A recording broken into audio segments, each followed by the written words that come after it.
Well, another pleasure to bring our next signing for the 2022 Sal's NBL, and stoked about this, Alonzo Burton. So, really good decision, mate. Welcome back. Yeah, thanks for having me, Nick. Yeah, it was an easy decision to come back. As it was for us too, mate. I mean, tell us a little bit about what you've been doing since we last saw you. Show us your hand though, because of course unfortunately the old broken hand. You've got through that okay? Yeah. The cast is off now. It was a very humbling experience actually, but yeah, I'm all 100% now and ready to go. I've been training. All I've been doing is training really and work and stuff like that. So I'm really looking forward to getting back on court and getting down there and getting started. We'll park the late season injury up, and put that to one side. I mean, tell us about your experience this past season, though. I mean, and you obviously enjoyed it enough to come back, so that's a good sign. Oh yeah, I really loved it. I think just the team chemistry, like on and off the court, the organisation, everyone involved, everyone made me feel really at home. So it didn't feel like it was my first year there. It felt like I'd been there for years. So just with the family vibe and the culture there it's an easy decision to come back and play there. So yeah, I'm really looking forward to it. And I think the great thing for us, and it was always part of the plan, obviously, was to have that continuity year to year too. So with you boys coming back, I mean, that's a good situation too, because I guess there's some really good foundations and building blocks put in place last season, right?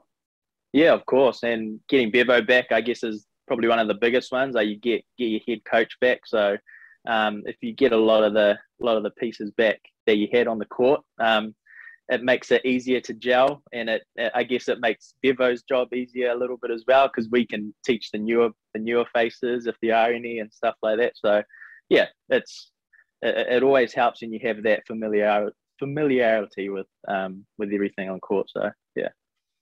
We talked a bit about it last season as well too. I mean, you've been around the traps from an NBL point of view, and played enough in Stadium Southland. Having that home crowd behind you was, I suppose, a different experience. How much did you enjoy that? And I guess the support you're fortunate to have down here. Absolutely loved it, Nick. I've said for quite a few years that Southland is the hardest place to play, just because it feels like the whole city is in that stadium.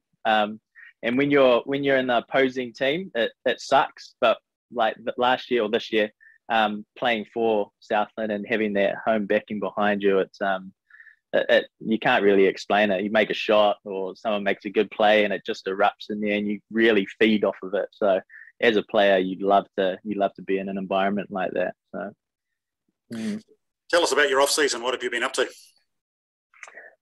So for me, the first little bit of it was obviously rehab for my hand. So that took about, I was in the cast for 5 weeks and I got out of that, and then I had hand therapy for 3.5 weeks.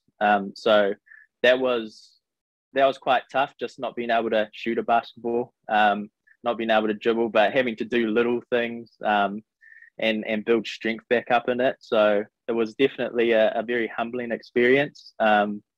But yeah, apart from that, I got back to training probably coming up 2.5-3 months ago, like full tilt, and I'm absolutely loving it. And I managed to work on the left hand a little bit, so the left hand should come back better next season. So yeah, but apart from that, yeah, one of the things that happened, I know too, and I'm sure you won't mind me saying, you were doing everything you could, even with a broken finger on your shooting hand, to find a way to get out on court, right? And I think one speaks volumes of you as a person as well too. But you were trying to find every which way to splint it properly to still be able to do it. But that was kind of outside of all of our control, right?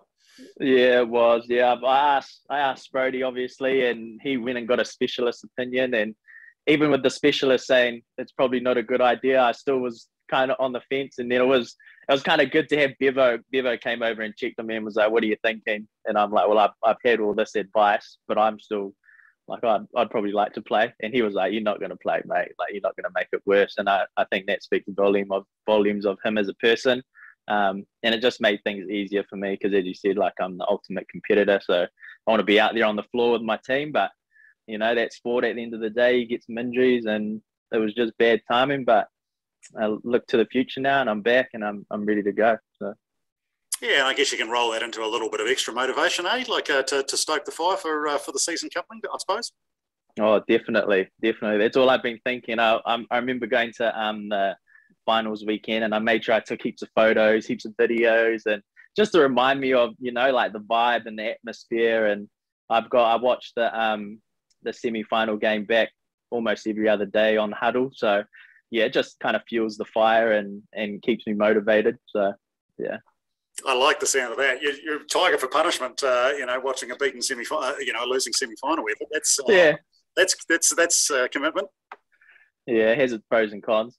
That sucks because we lost, but then it's motivating as well, So yeah, sometimes you gotta search for that extra edge and what gets you motivated. So, and for me, it's that I love rewatching stuff like that, and it fuels me. So yeah.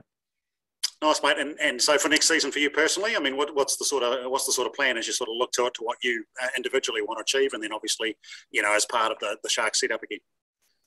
I guess like want to go one better, well, two better, I guess. So obviously you want to win the championship. But yeah, for me individually, I guess I'm at the age now where I'm just gonna take things as it comes. Obviously I'd love to wear the black singlet, whether it's Tall Blacks or 3-on-3, but for me, yeah, it's just continuing to get better, make sure I'm a sponge and learn off all my teammates, Bevo and everyone else involved. But yeah, I'm honestly just looking forward to getting back on court. That's the main thing.